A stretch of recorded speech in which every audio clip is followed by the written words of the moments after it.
live and direct from Speaker's Corner, and unusually we're only 1 minute late, but just to let you know, today is going to be a short broadcast. We're not going to be live for very long, so I'm going to tell you about some of the things that are going to be happening down here today at Speaker's Corner. And let's first start off that later on this afternoon there will be a special guest, and that guest will be engaging here at Speaker's Corner with the regular rabble-rousers, the regular people the regular people down here. And that person is due to arrive here about 2 o'clock, but I won't be live streaming at that time. I'm only going to be live streaming for about 10-15 minutes. But today is a very important day. I'm going to begin the day by passing on my condolences to the families of the two people who lost their lives recently down at the carnival or near the carnival. So Street Mike passes on condolences to the families of those who lost their loved ones at the carnival or near the carnival. And I'm actually choosing my words very carefully today, speaking about the carnival, because I am going to be having a discussion later on about the Notting Hill Carnival. And those of you who do not know, the carnival came about as a direct result of riots that took place in Notting Hill in 1958, and the anniversary of those riots is now. So over the last few days it has been the anniversary of the riots in Notting Hill, and in a few moments I plan to speak with some of the key persons from Notting Hill, persons who were part of the organisation. And those of you who watched me at the carnival this week would have seen the fact that over the 2 days I had over 122,000 views. But the important factor for me over the 2 days was that on average those 122,000 people or 122,000 views, they were for 17.5 minutes, not 30 seconds or 3 seconds or 5 seconds like the average person on social media doing TikTok and all of that foolishness. So I managed to engage or hold the person's interest for 17.5 minutes. So just imagine what we will be able to do in the future. And at Carnival I had the opportunity to engage with the young lady who was in charge of the carnival from the police point of view, the commander. So young lady, I had the opportunity to engage with her. I also engaged with the chief executive of the Notting Hill Carnival Limited. So I engaged with him, and I engaged with Diane Abbott. We also started on the Sunday at Notting Hill Fire Station. So we had the opportunity to engage with many people, and we will be telling you a little bit more about the Notting Hill Carnival and the future. But what I am going to do now, but don't forget, this broadcast is going to be very short. It ain't going to be for very long, but what I am going to do now is to call someone, and hopefully they're going to answer their phone, and they can tell you a little bit more about the Notting Hill riots. And the riots were the key precursor for the Notting Hill Carnival. But down here, there's not much going on, but there will be later on. So by 1:30, this Street Night live stream has finished.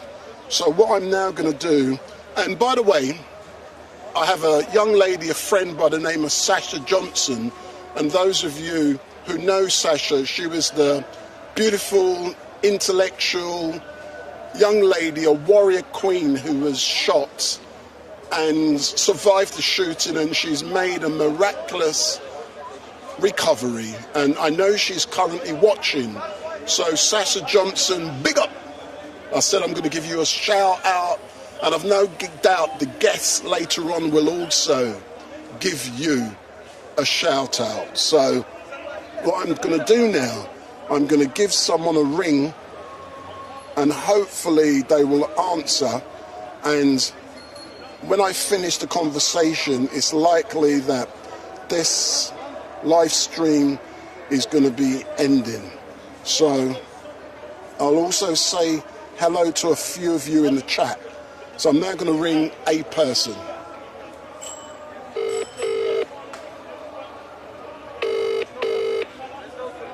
Wendell. Hey, good afternoon, sir. How are you? I'm very well. How are you, sir? Yeah, not too bad, not too bad. Just to let you know, I'm currently live at Speaker's Corner. I'm not going to be live for very long, but I will be recording something for someone, a special guest later on. But can you tell us more about the Notting Hill riots back in 1958, which was the precursor for the Notting Hill Carnival as it is today? Yeah, absolutely. I'm not going to confess to be an expert, but I'll certainly share what I know, and that is around 1958. There was a lot of racial tension. You had the murder, the racist murder of a chap by the name of Kelso Cochrane, who was in effect the first Stephen Lawrence. He was stabbed and murdered in Notting Hill, and his murderer was never found, and that was a racist, believed. You then also had many other racist attacks in the area, and as a result of that, a lot of businesses were attacked. A lot of West Indians were attacked in their homes in Notting Hill, and that led on to a race riot, which resulted in about 150 arrests or more, half of which were black and half of which were white. And because of that, born out of that, was the Notting Hill Carnival, because a lady by the name of Claudia Jones, who's a well-known activist at that time, she wanted to bring a taste of the Caribbean over to unite people. And the first sort of carnival took place in central London. It was actually an indoor carnival. That's correct. At King's Cross. So in King's Cross, that's right, King's Cross. So you got to remember that the Notting Hill Carnival was born out of something very negative, and was turned into something very beautiful and to unite people. And I think that's been forgotten over the years, you know. And look what it's become. So, you know, that's just a little bit about the history. You can find out a lot more detail by going onto my website, www.blackwallst.media. It's got more of a thorough explanation there. You know, like I said, it was Notting Hill Carnival isn't just about our culture and all of that. It's more than that. It's about taking the scars once was Notting Hill, and using those scars to make something beautiful. And that's correct. And we've managed to make something very beautiful, which has become internationally renowned. And over the 2-day period, about 1 to 2 million people actually attend Notting Hill. Absolutely, and from all over the world, all different backgrounds, and you just have to go there and look at the smiling faces, the way people are coming together. It's beautiful. It's as I said in my interview at the Notting Hill Carnival, for me it's Britain at its best. Yeah, that's it's multicultural Britain, and we need to really embrace that. And yeah, there are going to be bad elements that are going to come to the carnival and betray the message of carnival. But for me, these people are nothing to do with carnival, or the ethos of carnival. I think for me, carnival does more good than bad, especially in this time when we are talking about racism head on, which needs to be discussed head on in order for us to move forward. Yes, so, the carnival really encapsulates multicultural Britain and all the colour, all the flavour and everything that's been brought here by not just the Caribbean, by other countries as well. Thank you for those comments. And you know something, I really love the fact that we do see the best of this country at Carnival. We see so many different people, so many different colours. Everyone is there standing shoulder to shoulder, showing the best. And it's the community uniting, and that's really great. And what I really did love, specifically in regards to what I did, on Sunday I started off at the fire station, and that was North Kensington Fire Station, and it was so great to be amongst the firefighters of this city, and they were standing shoulder to shoulder supporting the carnival. And for me that was so brilliant to see all of those mass bands. Was brilliant. But I do have a political question to ask you, sir. As you know, I had the opportunity to interview the chief executive of the Notting Hill Carnival Limited.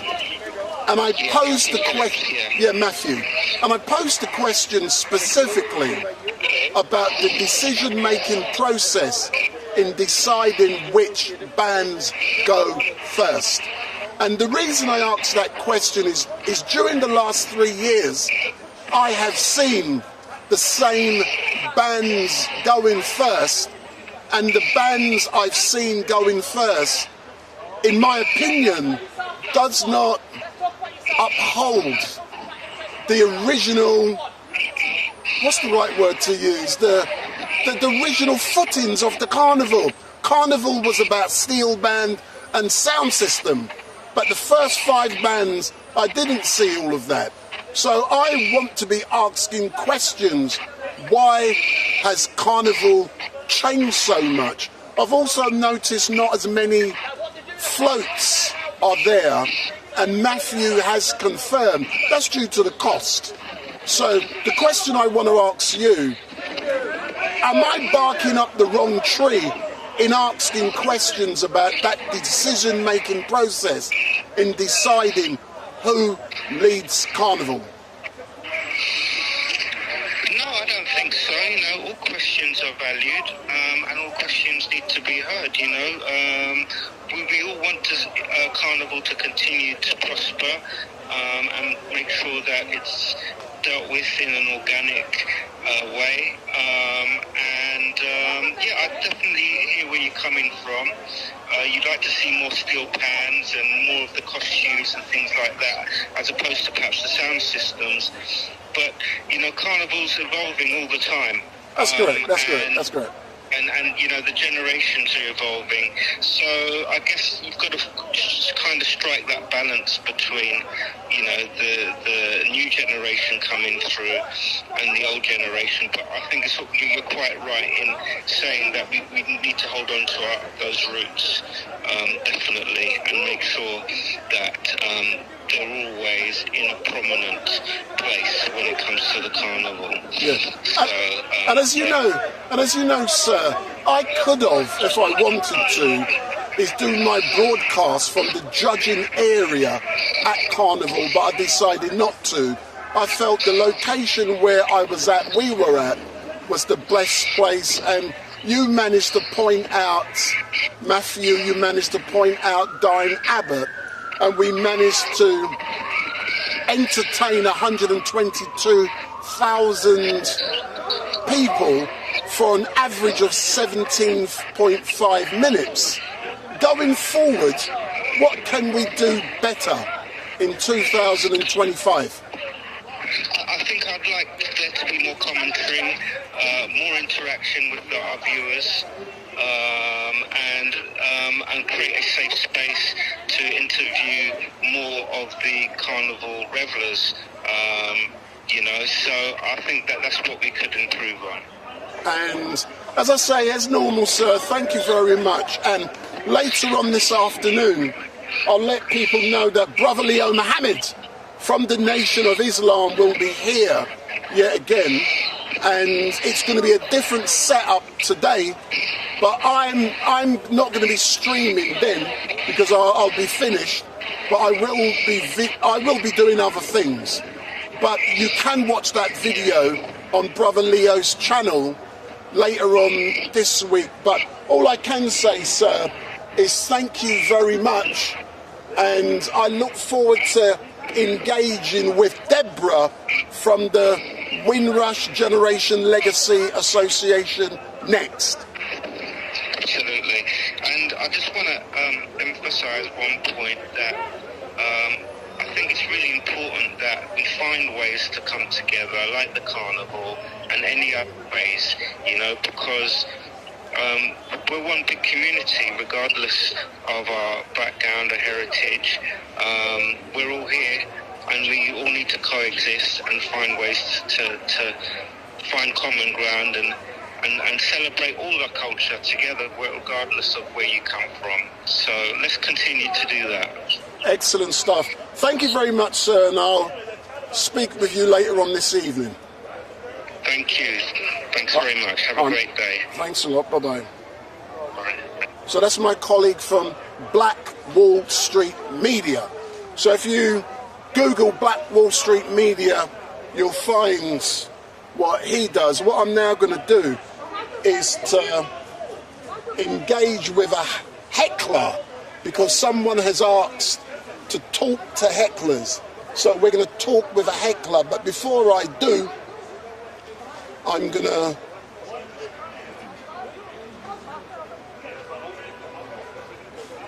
just trying to get him.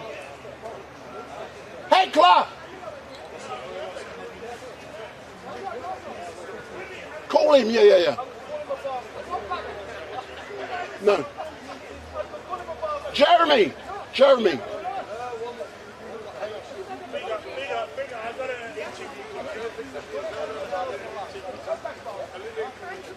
So be careful in coming round. Be careful in coming round for a reason. So if you come in front of the camera, come round. Big up, don't touch equipment. Don't touch it. No, come back yeah, for a reason. Yeah. Come back. Yeah, so I want to interview you because someone has asked me online Right. to ask Right. about hecklers. Right. So I'm now doing that. So I've been coming here for 45 years. I've been coming here since I could crawl. And I've seen a lot of changes here.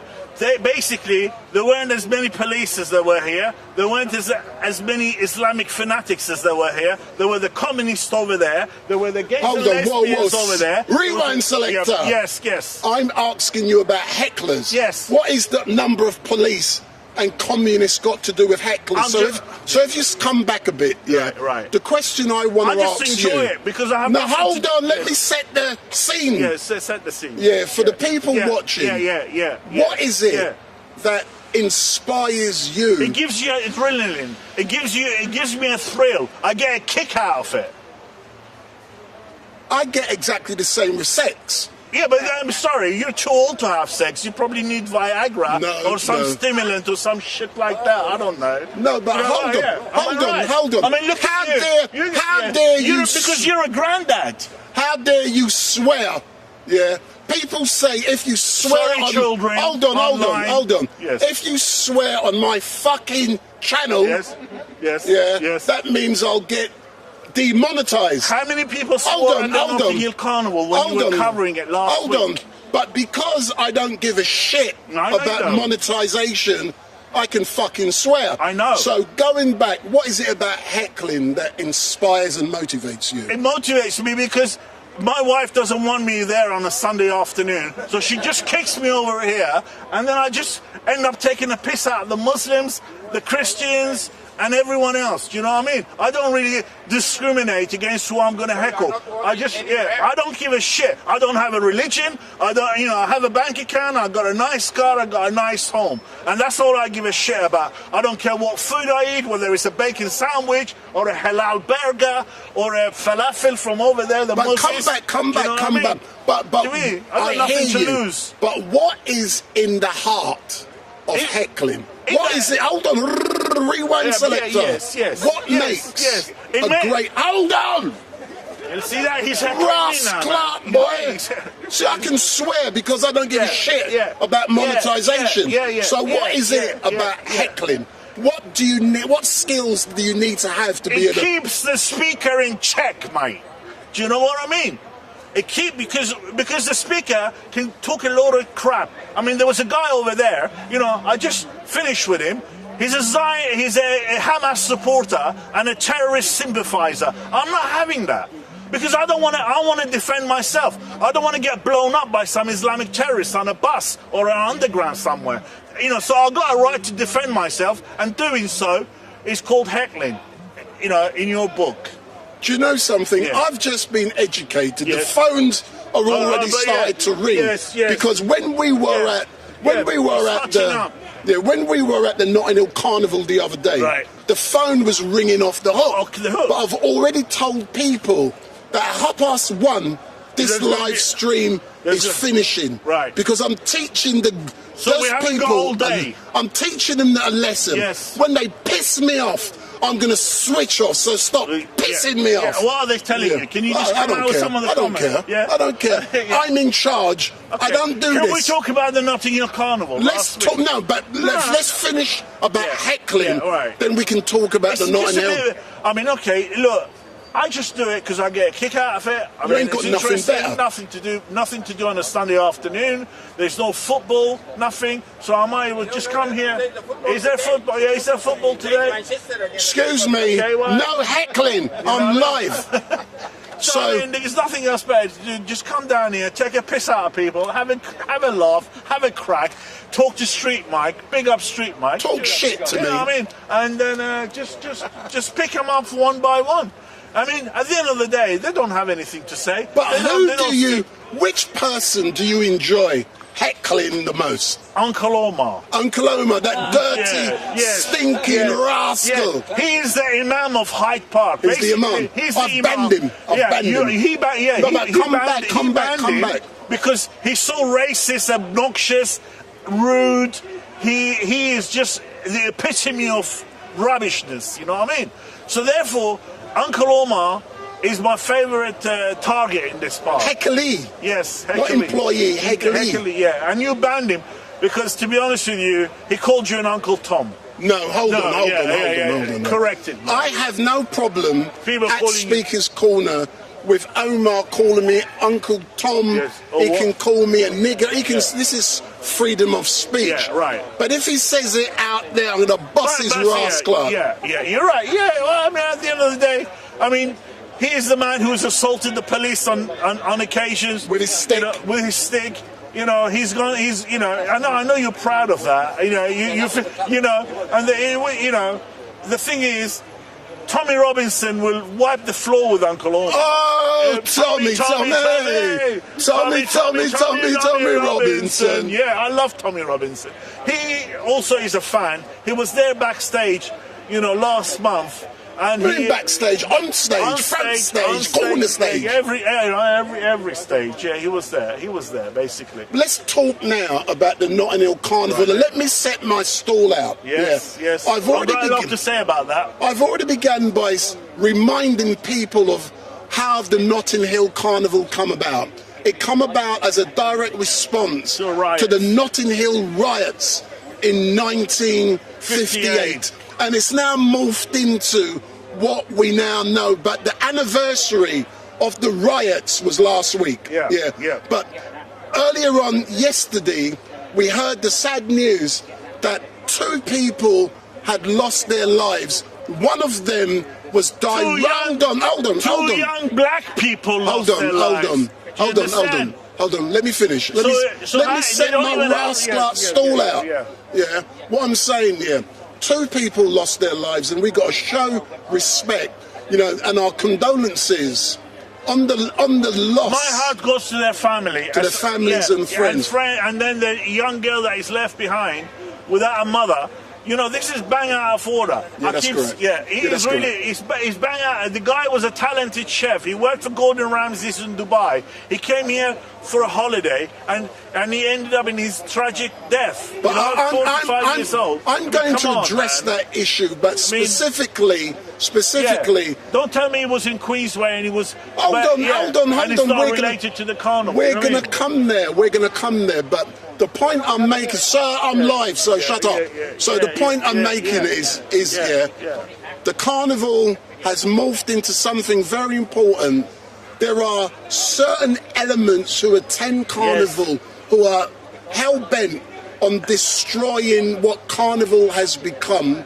Right. The media and the establishment in this country also want to see carnival taken over and be run by corporate businesses like in this park. Like Glastonbury. This park has the Radio 1, BBC Radio 1 concerts in it. It's got the Pavarotti concert and it's got the last of the proms every year. But the issue is... And there isn't half as many policemen here as there is in the Notting Hill Carnival. Yeah. Why is there so much police in the Notting Hill Carnival? I will tell you in a moment, but the issue here at Hyde Park Corner is that if Carnival was held here, it would be fenced off. Yes. People will then have to pay to get in, and then it would not be a free event. If you remember, the fireworks on New Year's Eve used to be free, right? And then 2 or 3 years now you got to pay £10,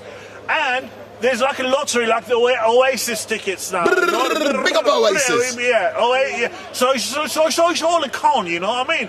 I can't see your black man from Deptford coming in paying for £10 for Carnival. He ain't gonna do it. He's just gonna gate crash in, bruv. Hold on. What are you saying? You ain't gonna see no brother from Deptford paying £10. No. What are you trying to say? They ain't gonna pay.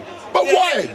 Because because you say it's our carnival, it's our culture, it's our this, it should be free, it used to be free. Move back. Blah, blah. You know Move back. But I note that argument. Yeah. But forget the black man bit. Yeah. I can't see people paying money regardless of colour. But at the end of the day, it really is it's to celebrate black culture. It's like It's like Black History Month. It's like black things. Like pink. What you call that guy Lloyd?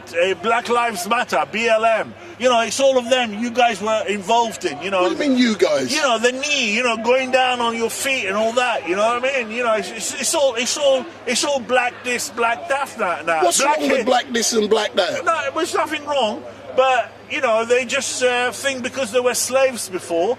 The world owes them a living. All men are equal now, bruv. Do you know something? You do make me laugh. Yeah. Well, funniest thing I've said. And this is a well-known heckler. And I tell you something about Kamala Harris. She is black. She's not from Pakistan or India. Yeah, she looks like black. Her father is black, so you go by lineage. You go by the father. And you know, I was confused like Trump was. I didn't know whether she was from India or she was from Jamaica. But she's from Jamaica. She's a quarter black. Yeah, quarter black. I can have quarter black. Well, it's like a non-pedigree dog then. Hold on. Shut up, you. There's a heckler. So, in closing, Yeah. this is the important bit. Yeah, it's coming up 1:32. And already in the overstayed film, my don't welcome. forget the brother Leo Mohammed from the Nation of Islam will be here. Yes. And I know every one of you online loves brother Leo Mohammed. We love Leo because And he was a comedian before, you know, like Ross Abbott and all of the rest of them. He was a comedian. He used You're to only jealous. Yeah, no, because he used to make people laugh. And now he's got an agenda. It's called Islam. Do you know what I mean? So Islam is not a very funny religion. You know, don't mess with Islam because you can get your head cut off. But Alden, are you going to be engaging with Leo today? Yes, I am. I'm looking forward to it. I can't wait. Leo is an interesting character. You know, say no more. Do you know Watch what that space. Do you know what makes me laugh? Street Bike's going to be there first. Bigger. But do you know, on Father's Day, this is the bit which was a Sunday. Yes. Brother Leo Mohammed was here in the park. Yes. With his family. Okay. Well, yeah. As a normal person. Without his waiter suit on. And people didn't know he was here. I knew he was here. It was a security there. Yeah. Well, I mean, the only thing I got to say about Street Mike is, I mean, he did a wonderful coverage of the Notting Hill Carnival last week until he got to interview Diane Abbott. What a boring creature she is. Hold on. She couldn't even put two words there. Yeah. Hold on. I mean, the heckler gets heckled. The heckler gets heckled. How can she be the mother of the house? I'll tell you how she can be the mother of the house by being the longest serving female MP. Easy. What a waste of time. I mean, she was Diane Jeremy Corbyn's bit on the side, you know? You're only jealous. You know, I'm jealous. Alden, what evidence do you have to support that? Because, look, basically, she came out of nothing. There were only 3 black MPs. David Lammy, Bernie and her from Hackney. No. Okay, Paul Botang. Mr. Bowett, I saw him the other day. Yeah, was he still alive? Is he still alive? I saw him in Ladbroke Grove. Yes. And then, I mean, to be honest with you, you didn't have much black MPs. We still don't. But the Conservatives got more black MPs than Labour has now. I mean, look how the tide has turned. The country's changed, my friend. Do you know something? I believe the country has changed for the best. Yes. We've now got King Charles, and I keep saying that. Yes. I believe King Charles is an amazing role model for the future. Are you going to interview him? Hold on. I would love to, King Charles. If you're watching King Charles... Hold on. Big up Street Man. Hold on. King Charles cheated on his wife with a horse. Yes. And he also... And what did his son do? I mean, look at King Charles. I mean, given the choice between Camilla and Diana, which one would you choose?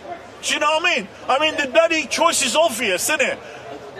So any man who chooses Camilla over Diana needs his head examined. Why? Because to be honest with you, you go for the younger, fitter woman, not like bloody Macron. I mean, Macron has got a wife 25 years older than him, and look at Trump. He's a geezer as well, apparently. And look at Trump. He's got Melania.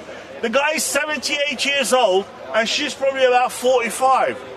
You know, you guys are getting it all wrong nowadays. Do you know what I mean? You're absolutely, you know what I mean? How can a man, you said you chased a few women in your time. No, well, they're a lot younger than you. I have never chased women. I have never done something in my life. No? I'm a happily married man. Ask Hatun. Oh, yeah, well, she's not here anymore because of the Muslim threat. She hasn't, But also, just to let you know, in closing, I spoke with Mutar woman yesterday. Yes. Shalali. Yes. And she's not going to be here today. And well, maybe again, the Muslims have got a death warrant on her as well. Or fatwa or some bullshit they call it. You know what I mean? Anyway, big up Street Mike. So this is the heckler. Yeah, yes. I've had the opportunity to engage with this crazy heckler for the last half an hour. Yes, and yes. come, sir. Yeah, he wants yeah. to. A heckler Yes. wants to ask a heckler a question. I think, because I've seen you many before times. in Speaker's Corner, I'd like to know the difference between pre-YouTube and YouTube Speaker's Corner, because that was the main thing about heckling. I'll tell you something. Since YouTube, before we didn't used to have camera. We used to only have cameras by permission. You used to have a permission because this is like a commercial recording. We didn't used to have it. And then YouTube and the mobile phone came along, and everybody became a reporter. And then the difference is, we started attracting Islamic fanatics here, right? And then we started attracting, less and less, wise, proper speakers. Like you. Like you. Speakers. So basically, YouTube was the death knell of Speaker's Corner, as far as I'm concerned. So, but why? Is it because YouTube has begun to attract people who are only interested in creating events for likes, shares and follows? Some of you could be sitting in Australia right now. Some of you could be sitting in Brazil watching this right now. You don't have to waste your money on an airline ticket or an expensive Park Lane hotel, £300 a night. You can just watch it in the comfort of your own home. Listen to me rant on and on and on and on. Nowhere else in the world is like Speaker's Corner. You can't find it anywhere. It's like Mecca. Do you know what I mean? It's a one-off. You know what I mean? It's unique. It's unique, yeah. Because you get all the mental cases, united in here. That's what happens when there is NHS cutbacks. All the mental asylums open up, and they end up in Speaker's Corner. Who's the maddest person you've seen here at Speaker's Corner over the last years? For example, Nick. Tan has been banged up. Unfortunately, he's been in prison. Yeah. I mean, there is a guy called Rat Boy. He's a bit Rat Boy. He's obnoxious. And then you got. How about Fence Man? You got Shamsi. I mean, he's a born again Muslim. He's a bit nuts. I mean, you get. Muslims guy who fell in love with a trans woman. He went to America and was on Tim Pool and was attacking. Yeah. I've seen a lot of Muslim conversion therapy in the park as well, whereby white people who are homeless and brainless or just got out of jail, they come here. The Muslim Dawah team basically gets hold of them, and then they make them say Shahada online, and it's a really big deal for them. Oh, we've converted a white man into Islam, The next thing you know, he's going to come back. Yeah. The next thing you know, that white man is already basically brainwashed.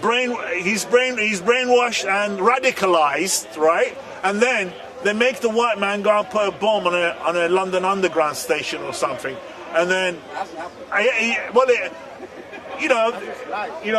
that's Can you please support? There are a lot of white Muslims in Belmarsh prison. If you go to Belmarsh, as I do sometimes, and I see the visitors as a returnee, all the white guys who've turned to Islam and been radicalized and been arrested under the Terrorism Act, who are doing 20 years, 25 years, with Anjam Chowdhury now doing a life sentence over there. They're all regretting it. At the end of the day, why do you want... No, sir. Yeah. Sir, what I can say now is Mr. Heckler Germany, who always... See, this man here wants to comment. Come and comment. Do you disagree with him? If you do... But come and say something if you disagree. He don't want to say nothing. Muslims don't like my message. I know. I'm not. Yeah, exactly. I've been to Islamic countries. I've been to Israel. I was in Israel this time last year. Yeah, but you don't. You don't like Israel. I like Israel. I spoke to Arab Israelis, the ones who were. Anyway, all I can say, sir, don't kick. Big up, Street Mike. Big up. So all I can say, be careful for a reason. So all I can, don't touch today. There's a reason. No, don't today. There is a reason. Don't. So all I can say today is thank you very much for watching. We are coming to an end of this live stream in a few moments, and I will be video recording because I have other things to do. So in a few moments this live stream is coming to an end, and all I can say is thank you very much for watching. It is a short live stream today, but Brother Leo Muhammad from the Nation of Islam will be here in a few moments, and you can engage with him. And I know Sister Sasha Johnson is watching, and Sasha Johnson was the warrior queen who was shot and seriously wounded, but she's now making a miraculous recovery, and I know she is watching. So all I can say is, Sasha, big up. So let me see who else. There's no one really here, but I am going to be saying goodbye for now. I'll say hello to a couple of you in the chat, and then I will be shutting down. So it is a short broadcast today, so you can watch Brother Leo Muhammad's channel during the week to see the recording. So I'm now going to say hello to a few of you watching, and I know you all love Jeremy. So Dibble, big ups, Sin Jin, Roland Pickering, Yessie, Sleuth Pal, Dibble, Hannah Jinx, Ryan Mendez, La Torres Viva, Roman Skivin, MK, what happens? The Sharifs, big up Sasha. So the Sharifs, Brother Leo Muhammad will be here in a few moments. So Helen Taylor, Charleston Edel, Roland Pickering, Ashley Piggott, Louise, Mr. Lester, Helen Taylor. So all of you people watching, big up. And don't forget, Brother Leo Muhammad from the Nation of Islam will be here. If you want to see his lecture or whatever he's doing today, what you need to do is to watch his channel during the week, and you will see exactly what Brother Leo Muhammad from the Nation of Islam has been doing down here. But I got things to do, so all I can say is thank you very much for watching. This has been a short engagement, but I hope in the future, so if you tune in on my channel, and I believe Tommy Robinson, there will be an announcement later on this week about something that's been planned. So if you want to know what's been planned with Tommy Robinson, tune into my channel and you will find out, but something big is being planned. So all I can say, thank you very much for watching, and goodbye. So this is a bye-bye for now. This is a short broadcast today, 45 minutes, and I'm gone. Love you lots, back next week. But Brother Leo Muhammad from the Nation of Islam should be here within the next 5 minutes or so. You will be able to watch his engagements on his channel later on this week. So watch Brother Leo Muhammad,